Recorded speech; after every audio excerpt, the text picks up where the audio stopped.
اور جو لوگ فیمنزم کی تاریخ سے واقف ہیں وہ بہت اچھی طریقے سے اس چیز کو سمجھ جائیں گے. پوائنٹ یہاں پر یہ ہے کہ ہم مرد اور عورت کے درمیان ایکول رائٹس ہی کو نہیں مانتے ہیں. ہم ایکول رائٹس اور ایکول رسپانسبلٹیز کے قائل نہیں ہیں مرد اور عورت کے درمیان. مرد کے جو رائٹس ہیں وہ الگ ہیں اور عورت کے جو رائٹس ہیں وہ الگ ہیں.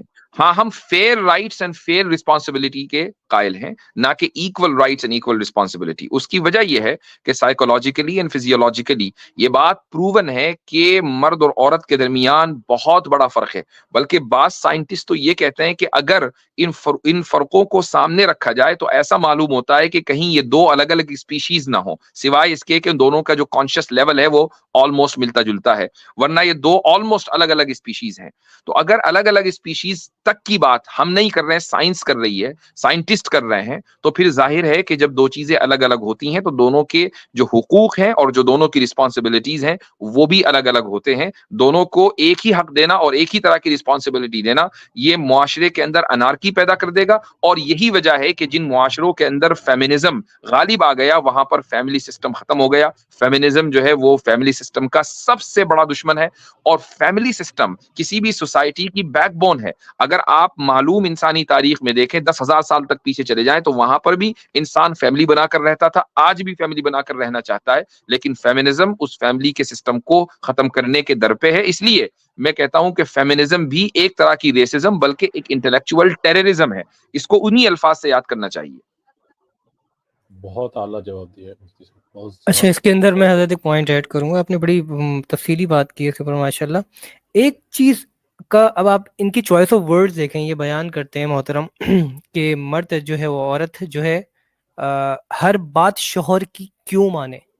اب یہاں پہ کیا دکھایا جا رہا ہے, فیمنزم کا رائیول کیا دکھایا جا رہا ہے کہ فیمنسٹ کا رائیول اس کا شوہر ہے, حالانکہ وہ شوہر جو اس کا پرووائڈر ہے اس کے لیے ریبیلیس یعنی کہ ریبیل والا ایٹیٹیوڈ ہو, کہ ریبیلیس ایٹیٹیوڈ کہ اس کے خلاف بغاوت کی جائے, میں تمہاری ہر بات نہیں مانوں گی. یہی عورت جب دفتر جاتی ہے اس باس کے لیے یا اس مینیجر کے لیے, اپنے ان ٹیم میٹس کے لیے جو نہ شرعن ان کے کچھ لگتے ہیں, یعنی کہ نہ وہ ان کے لیے حلال ہیں اور نہ ہی ان کے جو ہے وہ محرم ہیں, ان کی ہر بات ان کو ماننی پڑتی ہے.